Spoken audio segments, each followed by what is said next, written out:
خوشحال خان خټک د مغل شهنشاه نورالدین جهانگیر د حکومت په دوران کې په کال 1022 هجری کې د موجوده ضلع نوخار په اکوړي نومي کلي کې پیدا شو. د پلار نوم یې شهباز خان و، د شهباز خان د پلار نوم یحیی خان او د یحیی خان د پلار نوم ملک اکوړی و. د اکوړي کلي د موجوده نوم د ملک اکوړي د نوم په وجه مشهور دی. دا کلی هم د آباد کړو د ملک اکوړي د پلار نوم ملک درویش و. ملک اکوړی د مغلی بادشاه جلال الدین اکبر په زمانه کې د خپلې قبیلې مشر او خټکو د خپل سردار په حیثیت قبول کړو. ملک اکوړی په بنیادی توګه د موجوده کوهاټ ضلع د ټیری علاقې د کربوغي کلي اوسیدونکی او د خټکو د تری څانګې سره تعلق لرلو. په کربوغه کې د خپل خپلوانو د ناراضګۍ په وجه د هغې ځای نه د خپل کورنۍ سره اول د نوخار ضلع خوړه نومي علاقې ته راغلو او بیا د دغه ځای نه یې کډه سرای ته راوړه. سرای د اکوړي زوړ نوم دی. خوشحال بابا په خپلو شعرونو کې سرای ډیر ځله یاد کړی ده او د دې ځای یې ډیر تعریف کړی دی. ملک اکوړي د جلال الدین اکبر په زمانه کې په خپله قبیله او په خواوشا علاقو کې لوی نوم پیدا کړی و او ځکه ورته اکبر باچا د لارې د حفاظت ذمہداري ور په غاړه کړه او ورسره د خیرآباد نه تر نوخار پورې علاقه د جاگیر په توګه ورکړه او په دغه لاره د مال مویشي پتلو راتلو یې د محصول اغشتو اختیار هم ورکړو. دین علاوه د شاهي سړک د حفاظت کار هم دته وسپارلو. د تاریخ مرصع مؤلف افضل خان خټک د ملک اکوړي د ترزنۍ او سخاوت ډیر تعریفونه کړي دي. د دوی د وفات نه پس د سردارۍ سلسله پوړی په پوړی تر خوشحال خان راورسېده.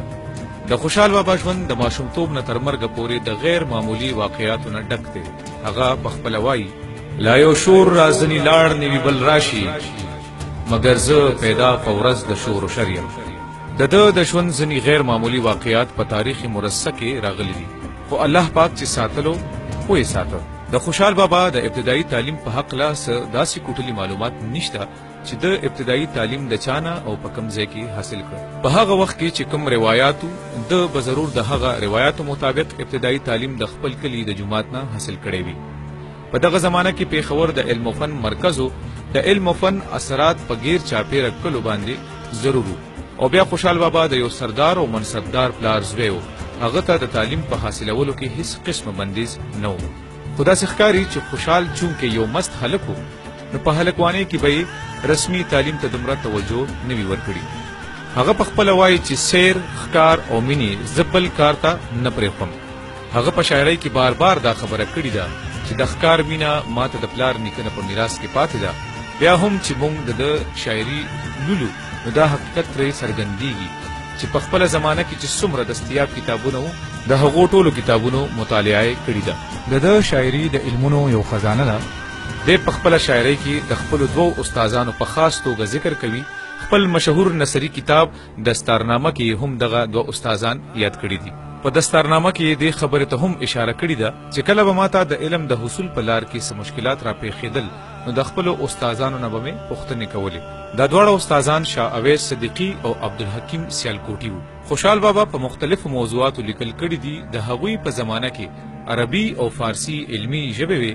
خوشحال بابا په دغه دواړو ژبو کې پوره مهارت لرلو. افضل خان خټک په تاریخ مرصع کې د ده د قابلیت په هکله وایي چې دی دومره قابل و چې مغل ورته حیران و. د ده د شاعرۍ دیوان که یو طرف ته د شاعرۍ د فن په لحاظ یو قیمتي سرمایه ده نو بل اړخ ته په علمي لحاظ هم زموږ ډیر زیاته رهنمایي کوي. که څه هم د ښکار مینه د ده د ژوند تر اخره پورې د ده د ژوند سره تړلې وه خو ورسره د مطالعې شوق هم د ده د ذوق لویه برخه وه. دی وایي په طفلۍ مې د چمنو د چتو ښکار کړه زلمیتوب مې له هوسیو سریکار کړه هم مې کړل د دنیا څو رنګه کارونه هم مې هېڅ کله ناغه نو ښکارونه کتابونه د هر فن را سره نور شته خو زما د بازنامې سره سرور شته پلار نیکه مې هم د ښکار هوس وکړی دا هنر دی په میراث مونږ راوړی که د تورې که د ښکار دا دوه هنره راته پاتې له ابادي له پدره او یا دا چې یو د ښکار بل د کتاب بل د دلبرو په جهان کې نور نشوي د ادري مینې. خوشحال بابا د خپل پلار سره په ډیرو جنگونو کې ملګری و او د پلار سره یې اوږه په اوږه تورې وهلې دي. د پلار د مرګ نه پس د خپلې قبیلې د روایت مطابق ورته د قبیلې سرداري ور په غاړه شوه. دې پرونو کې د ټولو نه مشر او د روایت مطابق د سردارۍ حقدار و. د پلار په کال 1050 هجري کې وفات شوی و. نو په دې حساب چې د پلار په مرګ د سرداري په غاړه کېده نو دې وخت د عمر 28 کاله. د سردار کېدو نه پس خپل پیر و مرشد او د علاقې د مشهور روحاني پیشوا او ولی الله حضرت شیخ رحمکار کاکا صاحب رحمت الله علیه ملاقات لا د هغوی دربار ته حاضر شو. د هغوی نه د سردارۍ او مشرۍ د درون بار سرته رسولو په باب لا دعا وغوښته. د دغې نه پس چې د خپل پلار د مرګ د بدل اغستو دپاره د خټکو لښکر راجمع کړه او د یوسفزیو په علاقه یې حمله وکړه. د کمالزیو او امازیو د یو څو کلو سوځولو او ډیرو کسانو د قتلولو نه پس خپل کلي ته ستون شو. په دغه ورځو کې ورته د مغولو منصبداري ور په غاړه شوه. دا د شاهجهان بادشاه زمانه وه. د مغولو د منصب قبلولو نه پس د مغولو دپاره تورې وهلې. د په خپله وفادارۍ کې هیڅ کله څه کوتاهي نه وکړي. د دغې وفادارۍ اعتراف د په خپلو شعرونو او نورو تحریرونو کې ښه په خلاص مټ کړی دی. د خپل ویناګانو مطابق د چرته هم نمک حرامي نه ده کړي. مثلا دی وایي پروردا که د مغلو په نمک یم د اورنګ له لاسه هم له غرې وډک یم زه د یوسفزیو په ځان زهرم قاتل بل مقصود مې نو په خدمت کې د مغل. دته د مغولو د خدمت په دوران کې د مغولو د منافقت احساس شوی و خو د خپلې نمک حلالۍ په وجه یې بې د څه وجې د هغې مخالفت نشو کولی. او بیا چې څه وخت دی د اورنګزیب عالمګیر د بادشاهۍ په دوران کې بې موجبه گرفتار شو او د هند د رتنبور په قلعه کې نظربند کړی شو. نو د ده په زړه کې چې مغولو ته کم تاو پروت و د دغه تاو بهر ته د راویستو موقع په لاس ورغی. د مغولو د قید په دوران کې د دستارنامې غوندې شاهکار نثري کتابونه ولیکلو. په دغه کتاب کې د مشرۍ دپاره د 10 هنرونو او 10 عادتونو په بنیاد یوه نقشه راښکلې ده او د خپل مرد یا ننګیالي یوه داسې خاکه یې پیش کړه چې د دې نه مخکې یې چا تصور نه و پیش کړی. د ده ننګیالی د اسلام او انسانیت په ټولو صفتونو مزین دی. د دغه ننګیالي د لوړو خویونو او صفتونو د وضاحت دپاره د باز او زمري خویونه په ګوته کړي دي او هغه ټولو هنرونو او خصلتونو ته یې اشاره کړې ده د کومو په وجه چې باز یا شهباز په نورو مارغانو او زمري په نورو ځناورو کې انفرادیت موندلی دی. خوشحال بابا د قید د ازادېدو نه پس د مغولو ملازمت پرېښو او پخه اراده یې وکړه چې د مغولو دپاره به نورې تورې نه وهم. هغه وایي پس له بنده دی دا عزم د خوشحال د خاطر جزم یعنی ولې مخ مکې ته یا مغولو سره رزم یا یو کنج د غره نیولې منځ روژه د لستو وزم.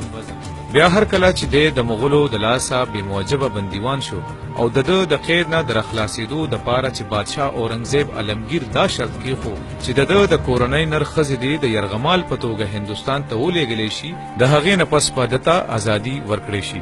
دغه شرط د خوشحال خاطر نور هم دروند کړ او د مغولو خلاف یې د ده په زړه کې د کرکې او کینې جذبات نور هم راولړزول. په دغه دوران کې یوسفزیو د خوشحال بابا کورنۍ ته پناه ورکا. د یوسفزیو د دغه پښتنې ننګ خوشحال ډیر زیات متاثره کړ.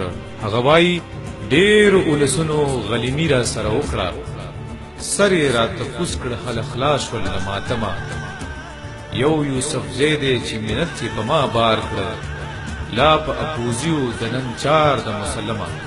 خوشحال بابا د یوسفزیو دغه احسان تر عمره هیر نه کړ. کله چې د کابل گورنر محمد خان په کال 1909 هجري کې د یوسفزیو د قابو کولو دپاره د موجوده مردان ضلعې د ګړي کپورا کلي په مقام د لنګر کوټ په نوم د یوې قلعه جوړولو تابع وکړه. نو خوشحال بابا ته یې د لوی منصب او د یوسفزیو د علاقې د سردارۍ پیشکش وکړ او د قلعه په جوړولو کې یې مدد وغوښتلو. خوشحال بابا داسې کولو ته تیار نشو او د قلعه د جوړولو مخالفت یې وکړو. هغه وایي لنګر کوټ مغولو ساس کړه زه په ننګ بیا د افغان شوم که یوسف و که مندڼ و زه د واړو نگهبان شو. په کال 1002 هجری کې د پښتنو او مغولو ترمنځ د خیبر په مقام یو ډیر فیصله کن جنگ وشو. دی جنگ کې د مغولو په زرګونو فوجیان قتل شول.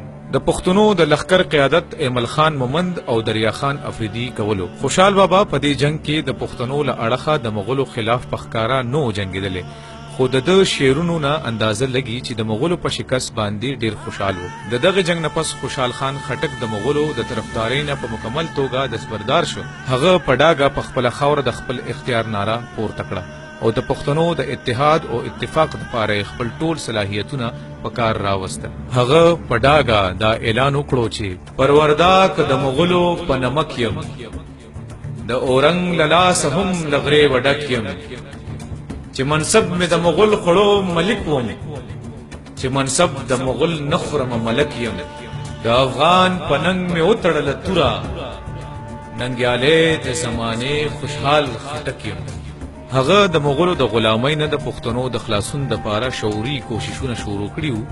هغه پښتون ته د پښتون قومیت تصور ورکړه او د ځان ځانۍ په ځای د یو مشر د بیرغ د لاندې د ژوند تیرولو شعور ورکړو. هغه دا اعلان وکړو چې بله هیڅ لیدلی نشي په دا منځ کې، یا مغول د ملک او ورک یا پښتونخوا. خوشحال بابا د خپل پښتون قوم د مرزونو قومي او سیاسي معالج و. هغه په خپلو ډیرو نظمونو کې د پښتنو په غلطو رسمونو او رواجونو ټپونه کړي دي.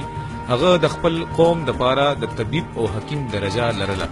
هغه که یو اړخ ته خپل قوم ته د توري وهلو چل خیلو، نو بل اړخ ته د قلم د اهمیت نه هم خبر ساتلو. هغه د قسمت په مقابله کې کسب او هنر غوره ګڼلو. هغه د مسلسل مهنت، همت او حرکت فلسفه پیش کړې ده. خوشحال بابا چې یو وار د پښتنې ننګ توره راواغسته، بیا یې تر مرګه پورې ځان نه لرې نه کړه.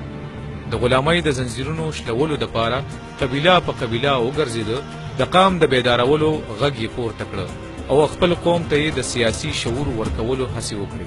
دا غیرتي او نابغه پښتون سردار د نادرې عقیدې سختن د ژوند په آخري ورځو کې د خپلو پردو نه مرور د افریدیو د غرونو په کونج کې د خپلو ډیرو ارمانونو سره د 78 کالو په عمر کې د دې دنیا نه سترګې پټې کړې.